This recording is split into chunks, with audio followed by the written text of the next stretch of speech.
The NFL is an enormous business with more than $11 billion a year in revenue. And the job that they ask people to do to make that money can give them a brain disease, or actually multiple brain diseases. That's established.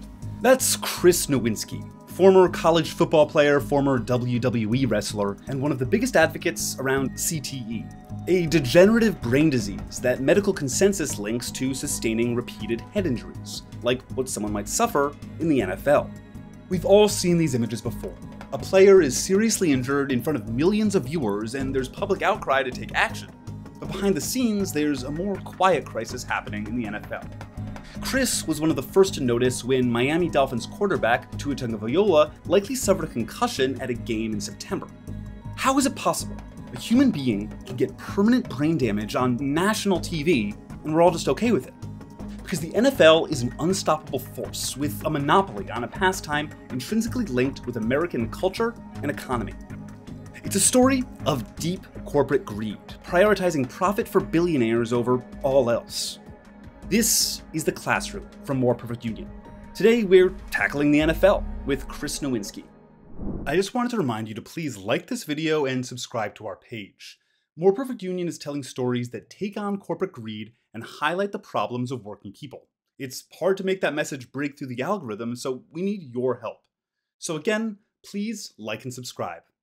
Thanks. Let's get back to that video. Emotional instability, depression, and memory loss. Dementia, aggression, difficulty thinking, even suicidal thoughts. The 21-year-old took his own life. Medical examiner said he had the brain of a 65-year-old. The normal stresses of life became really hard for him to handle. For him to take his own life, I can't imagine how severe his anguish was. That's the widow of Junior Seau, an NFL player who took his own life in 2012. Post-mortem, the National Institutes of Health concluded that he had CTE. Since the first major studies linking CTE to professional football were released in 2005, the NFL has made $180 billion. In that time, they've barely changed anything about their protocol and continue to sacrifice players' brains in the pursuit of profit. But the medical community's knowledge of CTE and the attempts to cover it up go even further back than 2005. When you actually go back into the history books, you realize that it's been a controversy for 100 years. Somewhere around 1915, the West Point coach wrote a book, and he talked about how it was unethical for any of us to be putting an athlete suspected of a concussion back in the game in 1915. So in the 1990s, the NFL started having a new concussion problem. Steve Young and Troy Aikman both having their careers ended by multiple concussions. And so at that point, the NFL said, yes, we're going to take this seriously, and they started launching their own research. They put somebody who wasn't a neurologist or neurosurgeon or brain scientist in charge of it. They put a rheumatologist in charge of their concussion committee, which should have told us something about how seriously they were taking this. What they ended up doing was publishing a bunch of studies, basically big tobacco-like studies, where they designed them in a way that would only benefit the NFL's position. They claimed that there were no long-term effects from putting people back in after multiple concussions, even though they didn't study anybody after their career. And the NFL is able to push their studies and silence critical information because of the immense power they wield. The NFL is the most valuable media property in the United States. 90 of the top 100 watched television programs each year, NFL games.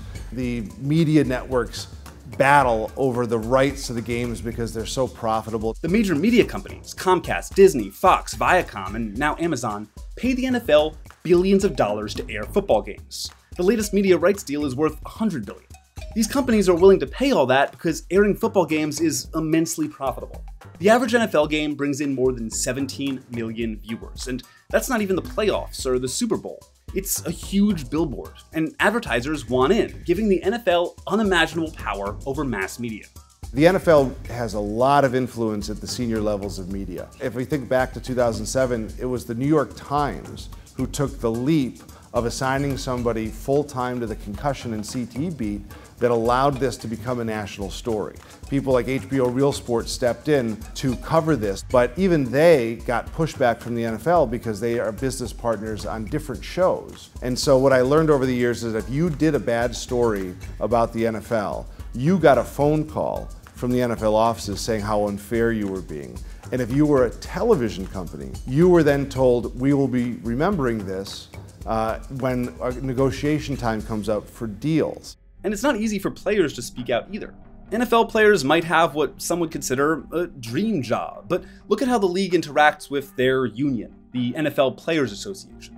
If you are in a leadership role at the NFL Players Association and you fight back against the NFL or say bad things in the media, you're much less likely to get signed later on in your career. And so there are plenty of leaders from the NFLPA who have their careers ended early. It's not that dissimilar to Colin Kaepernick speaking out about something that made people unhappy. They're really unhappy if you fight from the union side.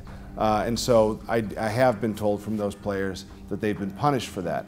Even with the union, the NFL exploits players, like when the union negotiated to at least cut down on hits to the head in practice where players aren't paid. They negotiated for that, but they actually were forced to give up some money for that in the collective bargaining process. And so that's sort of an interesting window into how the NFL thinks about this. They're like, if you want to survive, you got to give us more money. And if the players do just shut up and play and take the hits, they're still screwed. The more concussions you get, the more you get a reputation as somebody who has a concussion problem, and the less likely a team is to invest in you. My college roommate played in the NFL, and in 2006, he was the only NFL player to get 2 concussions during that season. When free agency opened up, my roommate did not get the interest that he had gotten 6 months earlier because he was told he had been labeled as a concussion guy. So they can't win. Speak out and they can't get drafted. Take the hits and they can't get drafted. In 2016, players had one victory with the NFL. Thousands of player lawsuits were consolidated into one big federal case. The NFL refused to admit any wrongdoing, but still agreed to some payouts to players. But you actually see what people are getting paid. It's sort of a drop in the bucket for their years of brain health and their years of lost wages for them having another career. If you can't think straight, if you have cognitive disorders in your 40s and 50s, it's almost impossible to earn a living afterwards. So we're talking about years and years and years where you can't have a job because of all the hits you took to the head. But you still might be thinking, why should I have sympathy for people who play a game for a living and could be making millions of dollars? Playing professional sports is a privilege, right? The idea that players are doing this willingly, it has a little bit of a dark side to it. Because when they started playing, they were children. You start at maybe as young as 5 or 10, you don't understand the risks, you're playing a very dangerous game. Now you get recruited to college. Very few people can turn it down because it's expensive for college. And then when someone says, hey, do you want to make money for this thing you've been doing for basically free for the last 10 or 20 years, it's really hard to say no, especially when in that culture, they're still not telling you what the risks are. We now know, beyond any doubt, that playing football will cause CTE in some people.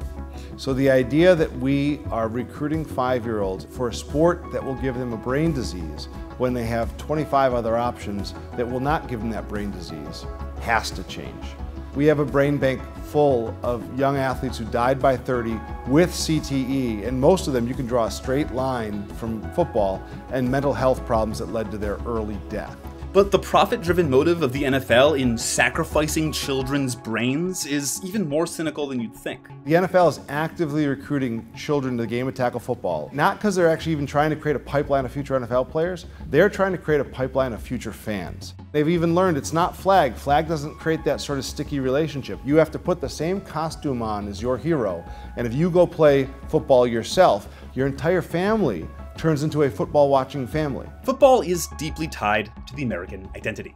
But that doesn't mean we can't question the monopoly that's been corrupting the game and sacrificing players in the pursuit of profit. Right now, the NFL has complete, unchecked power over how football operates, and they've used that power to siphon lots of money away from working Americans to a select few. The league is jointly owned by the owners of the 32 teams, 30 of whom are billionaires. The league made $11 billion last year. That's $350 million for every owner. These are men and women who made their billions in hedge funds, real estate, oil, private equity, and we've put them in charge of a monopoly overseeing something seen as a necessity to many Americans. To make that monopoly even more profitable, they knowingly sacrificed the health of hundreds of players and used their power to escape culpability. The billionaires who own the NFL need to be held accountable for the damage they've wreaked on their players' brains. The players are who make football great. And just like the rest of us, they're workers too. Should players have more rights? Is the NFL a monopoly? We want to hear what you think about this story and what other topics you want to see us cover. So sound off in the comments below. And as always, don't forget to like, subscribe, and hit the bell for notifications to support more videos like this one.